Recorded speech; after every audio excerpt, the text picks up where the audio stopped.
Perhaps the fate of the McCain-Palin campaign lies in the hands of a power much greater than America's constitutionally designated democracy. In fact, your votes may not matter at all. Your prayers, however, that's a whole different ball of wax. And our number one story in the countdown, Sarah Palin, messenger and messiah. The governor, in June of this year, addressing a graduating class of students at her one-time church, the Wasilla Assembly of God. Here she recalls how one pastor set the stage for her to win the gubernatorial election. He's praying, Lord, make a way, Lord, make a way. And I'm thinking, this guy is really bold. He doesn't even know what I'm going to do. He doesn't know what my plans are. And he's praying not, oh, Lord, if it be your will, may she become governor or whatever. No, he just prayed for it. He said, Lord, make a way and let her do this next step. Just like voters in the presidential election. This begs the question, of course, why bother? If you want to get something done, ask the Lord. He or she probably doesn't have much else to worry about besides oil pipelines. I think God's will has to be done in unifying people and companies to get that gas line built. So pray for that. Meanwhile, for the past 6 years, Ms. Palin has been praying at the Wasilla Bible Church, which is now my mic now open? Yeah, for the last 6 years, Ms. Palin has been praying at the Wasilla Bible Church, which is now promoting a seminar that will turn, it says, gay people into straight people. According to the brochure, you'll be encouraged by the power of God's love and his desire to transform the lives of those impacted by homosexuality.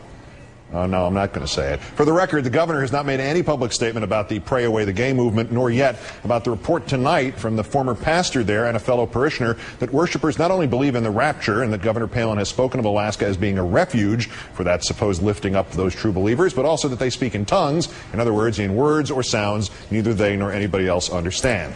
Kind of like Fox News. I'm joined now by Rachel Maddow, or should I say I'm joining Rachel Maddow. We're here on the new set. Well, that's it. All right. It's the set of your new show in anticipation of the debut of her conveniently titled news hour, The Rachel Maddow Show. Hi, Keith. How are you? Thank you for coming over here. It's nice to see you. It's near my office. Should we be terrified? You know, I think that a lot of people's religious beliefs seem terrifying or creepy or unknowable or whatever from outside the faith. That's why our founding fathers had this brilliant idea to say that government can't interfere in religion. Because when you're looking at somebody else's religion from outside, it often seems alarming. What Sarah Palin believes religiously isn't really any of our business. What she needs to be asked about, what we need to figure out whether it's worth worrying about, is whether she thinks that God is directing her public policies, whether she believes in the separation of church and state, whether she believes that she has been elected to public office in order to do the will of her religion, and if God is speaking through her, then I think there's cause to worry. Well, we just had one of those presidents, and it hasn't worked out so well. Yeah. But this, listening to her, and this doesn't just apply to the tape we just saw, but this throughout the 10 days of Sarah Palin, she's Elmer Gantry. She's Amy Semple McHockey Mom. Which group is larger, do you think? You have any idea? Do we have any idea? Those who will look at those tapes, whose eyes will then roll back in their heads, and in tongues they will say, I like this woman, yeah, or this candidate, or Americans who will then shout a three-word question beginning with, what the? Well, we are one of the most religious countries in the world in terms of the privately held religious beliefs of our citizens. But we are also not that psyched about extremism. Extremism of any kind, particularly religious extremism, particularly in this world. So I think having faith is seen as a nice thing to know about a person who's running for office.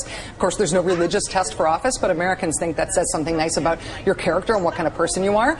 But if you believe that God is directing troop movements in Fallujah, I think that Americans, by and large, will react with the what the reaction rather than the neato reaction to that. Is it not safe to say, and I mean absolutely no disrespect to the belief in God, in fact it's quite to the contrary, some of these things that are addressed to her deity, doesn't he, she, or it have better things to do? And if God really is working on this stuff, wouldn't God be better at it than God has apparently been? I mean, if God prefers Sarah Palin's specific Alaska pipeline idea, why hasn't construction started? You think that God could just, like, zip, zip, you know? That's the theory, anyway. Yeah. Now, here's an interesting thing from this church. What about this converting gay people into heterosexuals? Where does that actually stand on the list of good idea, bad idea in the public persona at this point, in this advanced stage of our civilization? I think that being gay may be caused by any number of different things. Okay. I can pretty much assure you that not praying enough isn't one of the things that causes the gay. I feel like, nobody's over total authority on this subject, but I don't think that's what does it. When you say that you can pray away the gay, what that does is it terrorizes gay people, and it makes people who hate gay people feel better about hating gay people, because really all they're doing is hoping for this salvation, which could be so easily achieved by just the right titrated amount of prayer. I don't know if you try to pray away the gay and you pray too much, what becomes of you after that. But David Duchovny. Sure. You go. That's too much. They get too much of that prey. They've got services for that as well. Yeah. Oh man, I don't know. All right, look. I'm going to spend the last minute of the show promoting your series. What's coming up on your show, Rachel? Oh, well, thank you for asking, Mr. Olbermann. Apart from these hypnotizing graphics that make everybody stay and Doesn't watch. it look like you might win me in roulette? Or Triple 20. Or somehow I'm thinking of the British flag. I don't know why. Oh yeah, All right, I can see that.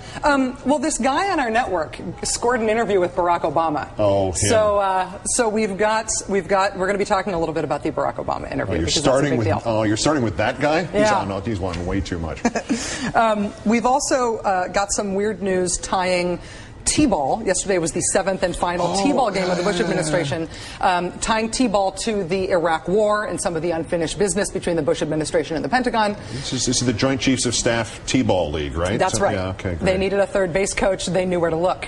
We've got Bishop T.D. Jakes, who is a megachurch pastor, going to be joining us to talk about some of these issues about Sarah Palin's religiosity in government. And I think that the Democrats are leaving some low-hanging fruit on the vine in terms of electoral opportunities. We're going to be talking about them screwing up in Congress. There's a lot to get to.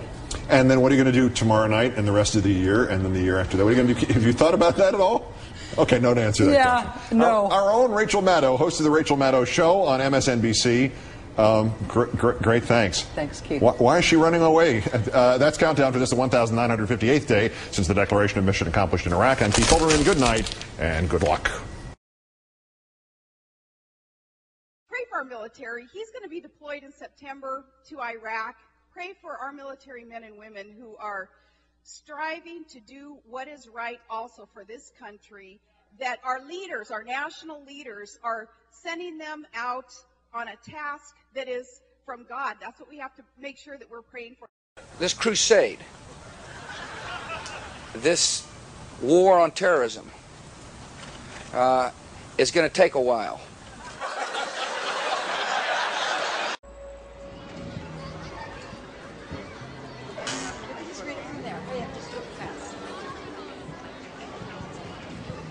Okay, we're going to welcome Mr. President now. Well, talk to him. Say, welcome President Bush. We're glad you're here. I want you to bless him.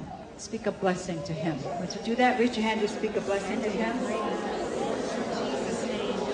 Do some warfare over him. Do some warfare. He has surrounded himself with spirit-filled people.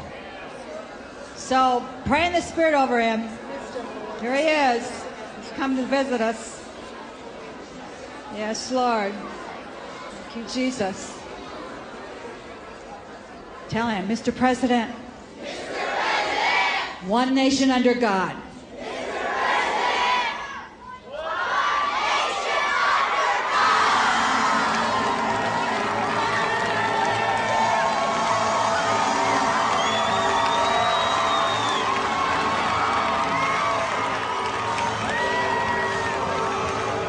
These went fast, didn't they? Yeah.